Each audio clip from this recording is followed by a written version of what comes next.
Hello. প্রায় ২ বছর পর আফরান নিশোর নতুন ছবি মুক্তি পেতে যাচ্ছে। এর আগের ছবিটা ছিল সুড়ঙ্গ, মাঝখানেও কোনো কাজ করে নাই। তো এই বছর সম্ভবত ৫টা ছবি মুক্তি পাবে। তো ৩টা ছবি সম্পর্কে মানুষদের মধ্যে ব্যাপক আগ্রহ আছে। এর মধ্যে একটা সাকিব খানের ছবি, একটা আফরান নিশোর ছবি, আর একটা হচ্ছে সিয়াম আহমেদের ছবি। সাকিব খানের বরবাদ নিয়ে মানুষের মধ্যে যেমন আগ্রহ তৈরি হয়েছে, আফরান নিশোর এই ছবিটা নিয়েও মানুষদের মধ্যে একই রকম আগ্রহ তৈরি হয়েছে। এই ভিডিওতে আমি আফরান নিশোর দাগের ছবিটার টিজারের ব্রেকডাউন করব, বোঝার চেষ্টা করব এই টিজারটার মধ্যে কি আছে, গল্পটা সম্পর্কে একটু প্রিডিক্ট করার চেষ্টা করব, টিজারটা কেমন হইলো এইটা আমরা ডিটেলসে দেখব এবং বোঝার চেষ্টা করব। চলেন বেশি কথা না বাড়ায় আমরা টিজারের ব্রেকডাউনে চলে যাই। সব মিলে 1 মিনিট 7 সেকেন্ডের টিজার। আব্বা আমাকে সবসময় বলতো, নিশান, জীবনের একটা লক্ষ্য খুঁজে বের কর। একটা টেনশনের সাসপেন্সের মিউজিক আছে, সেটা দিয়ে টিজারটা শুরু হচ্ছে। একটা ব্ল্যাক ফ্রেম থেকে আস্তে আস্তে ফেড ইন হয়ে ক্যামেরাটা আস্তে আস্তে ধীরে ধীরে নিচে নামতেছে এবং ভয়েস ওভারে একটা কথা শোনা যাচ্ছে। আব্বা আমাকে সবসময় বলতো, নিশান, জীবনের একটা লক্ষ্য খুঁজে বের কর। নিশানকে তার বাবা সবসময় বলতো জীবনে একটা লক্ষ্য খুঁজে বের কর।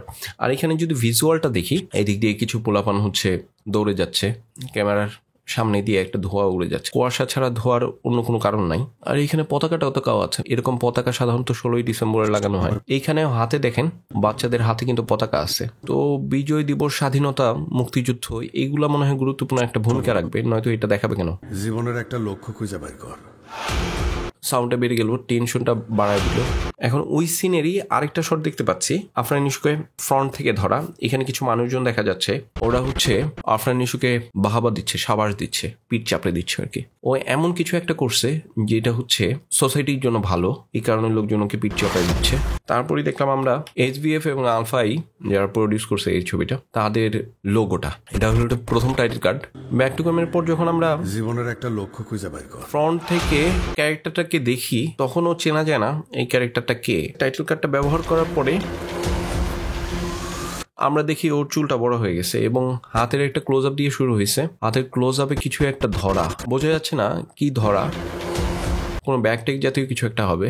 এইটাকে দেখে আমার কাছে মনে হচ্ছে এটা কোনো কারাগার হবে। কালারটাও একটু ডিস্যাচুরেটেড কালার।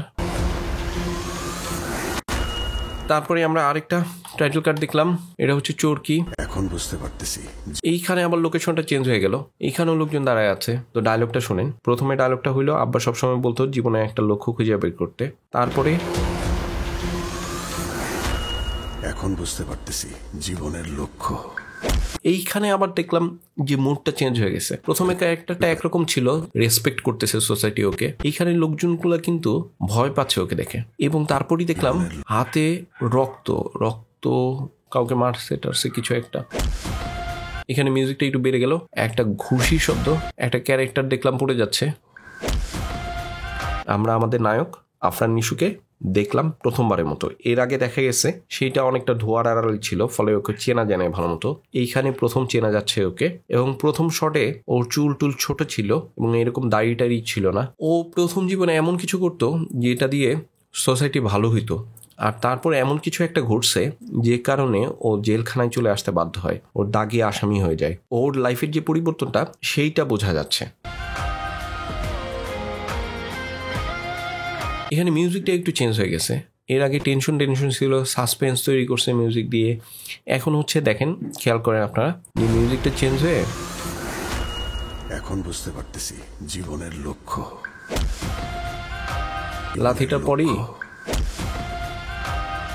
এর মিউজিকটা চেঞ্জ হয়ে গেছে।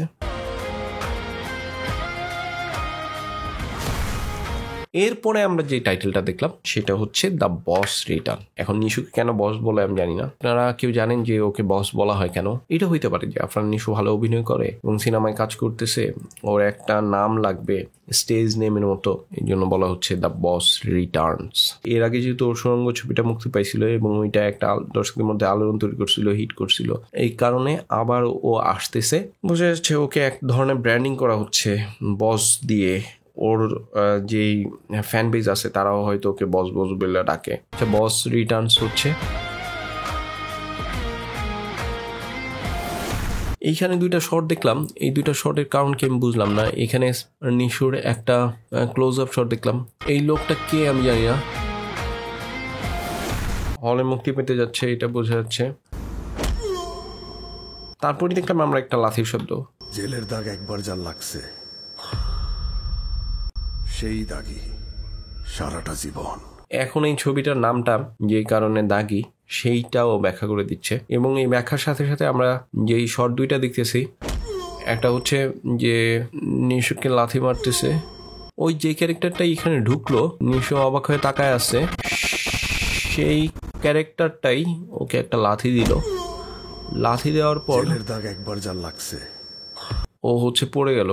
এখানে সাউন্ডটা দেখেন, ও যে লাথিটা খাইলো, লাথিটা খাওয়ার পরে কানের মধ্যে জেলের দাগ চি করে একটা শব্দ হচ্ছে। ইন্টারেস্টিং, দেখেন আপনারা খেয়াল করেন। একবার যা লাগছে এইখানে পড়ে বাউন্স করলো, মুখ থেকে ব্লাড বের হয়ে গেল। ও যে পড়ছে সেটা এত প্রেসারের মধ্যে ছিল যে ময়লা ধুলাবালি আসছিল সেগুলাও উড়ে গেল, এবং বাউন্সটা খাইছে কিন্তু দাপ করে বাউন্স খায় নিজে পড়ছে, বাউন্স খায় আবার উঠে গেছে। মানে এইটা সম্ভবত জেলখানায় ঢুকার একেবারে প্রাইমারি অবস্থায়, তখন হচ্ছে অন্যান্য কয়েদি যারা আছে তাদের সাথে ওর গন্ডগোল টন্ডগোল কিছু একটা হয়েছে, এই কারণে ওকে দিয়েছে মাইর। জেলখানায় যাওয়াটা এই সিনেমায় একটা গুরুত্বপূর্ণ বিষয়, এবং জেলখানায় গিয়ে ও দাগি হয়ে গেছে। এইটাই হচ্ছে সিনেমার নামের যে তাৎপর্য সেটা। আমরা আরেকটা ক্যারেক্টারের টাইটেল কার্ড, এটা হচ্ছে তমা মির্জা। ও কি নায়িকা নাকি আমি জানি না, কারণ এখানে আরেকটা ক্যারেক্টার আছে। এইখানে আমরা তমা মির্জার একটা শট দেখলাম। এখানে তমা মির্জার ফেস দেখে মনে হচ্ছে ও কিছু নিয়ে একটু টেনশনের মধ্যে আছে, কান্নাকাটিও করতেছে মনে হয়, চোখে পানি যা দেখা যাচ্ছে। তারপর আরেকটা ক্যারেক্টার দেখলাম আমরা, সোনায়া বিনতে কামাল। নিশোর আরেকটা টাইটেল কার্ড ব্যবহার করা হয়েছে, ওইখানে লেখা ছিল বস রিটার্নস, আর এইখানে আবার নামই লিখে দিচ্ছে। এই টাইটেল কার্ডও আপনার নিশোর টাইটেল কার্ড।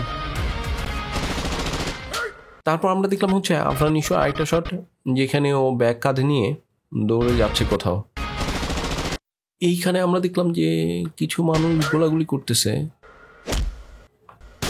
এবং এইখানে মিউজিকটা দেখেন, এই যে থাপ্পড়টার সাথে সাথে মিউজিকটা কিন্তু বন্ধ হয়ে গেছে। তারপর একটা লাথি, একটা গুলি, এইখানে বিভিন্ন উপায়ে যে মানুষরা মারা হয়েছে সেইটার কিছু শট দেখতে পাচ্ছি আমরা। তমা মির্জারে দেখতে পাচ্ছি, এইখানে তমা মির্জা হচ্ছে ওর কোলে, এই যে কাপড় দেখে বোঝা যাচ্ছে তো এইটা সম্ভবত কোনো গানের দৃশ্য টিশ্য হবে, এবং ওর চুলের কাটিং দেখে মনে হচ্ছে এইটা হচ্ছে জেলখানায় যাওয়ার আগের কোনো সিন। ওদের দুজনে প্রেম টেম ছিল, কোনো কারণে সে ক্রাইমের সাথে ইনভলভ হয়ে যায়, এবং সেই ইনভলভমেন্টের কারণে তাকে জেলে যাইতে হয়, জেলে গিয়ে ও দাগি আসামি হয়ে যায়। এখানেও একটা ইমোশনাল সিন, কাঁধে ব্যাগ আছে, কোথাও যাচ্ছে, এইখানে ওরা দুইজন পালাচ্ছে। এইখানে আবার দেখতেছি ঠেলাগাড়ির মধ্যে আগুন লাগিয়ে গেছে, ওই ঠেলাগাড়ি ঠেলে নিয়ে যাচ্ছে হচ্ছে নিশো। এইখানে আমরা ডিরেক্টরের একটা টাইটেল কার্ড দেখতেছি, শিহাব শাহিন ডিরেক্টরের যে টাইটেল কার্ড, সেই টাইটেল কার্ডে পরে আমরা দেখতেছি নিশো গেট দিয়ে কোথাও ঢুকতেছে, কিসের গেট বোঝা যাচ্ছে না। এইখানে অনেকগুলো পোলা পাইন। তারপরে আমরা দেখলাম একটা দোলনা, দোলনার মধ্যে আগুন, এখানে আগুন লাগছে কেমনে দোলনায়। এইখানে আমরা শহীদুজ্জামান সেলিমকে দেখলাম লাঠি টাঠি কিছু দিয়ে কাউকে মারতেছে। নায়িকা সে ডাক দিল, এবং দাগি লেখা টাইটেল কার্ডটা। ঈদ উল ফিতর 2025। তাহলে এই হইল আমার টিজার। এই টিজারটার মাধ্যমে ক্যারেক্টারগুলোকে এক ধরনের ইন্ট্রোডিউস করানো হয়েছে, এবং গল্পটা সম্পর্কে একটা প্রাইমারি ধারণা দেওয়া হয়েছে গল্পটা কি হইতে পারে।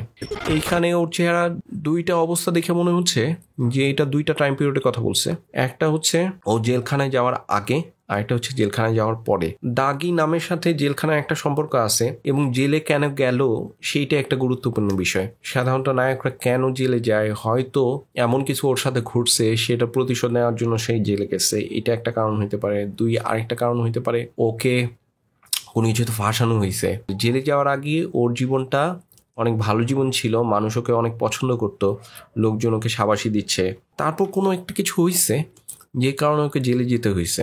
আগে অনেক পজিটিভ একটা ক্যারেক্টার ছিল, জেলে যাওয়ার কারণে ওর ক্যারেক্টারটা নেগেটিভ হয়ে গেছে। এইখানে যেমন এই যে লোকজন ভয় পাচ্ছে, তো সম্ভবত কোনো গ্যাং বা গ্যাংস্টারের সাথে কোনো ঝামেলা হওয়ার কারণে ওকে হচ্ছে পালাইতে হয়, কিন্তু শেষ পর্যন্ত পালাইতে পারে না, ওকে পুলিশ ধরে এবং জেলখানায় ওকে নিয়ে যায়। জেলখানায় থাকার কারণে ওর যে ক্যারেক্টারটা সেইটা এক ধরনের চেঞ্জ হয়েছে। এখন ও জেলখানা থেকে বের হইতে পারলো কিনা বা কি হইলো সেটা আমরা ডিটেল জানি না। নিশো আর তমা মির্জার যে ক্যারেক্টারটা, সেই ক্যারেক্টারটার মধ্যে একটা সম্পর্ক থাকবে, একটা প্রেমের সম্পর্ক জাতীয় কিছু একটা থাকবে। সোনারার ক্যারেক্টারটা কি হবে আমি জানি না এখনই।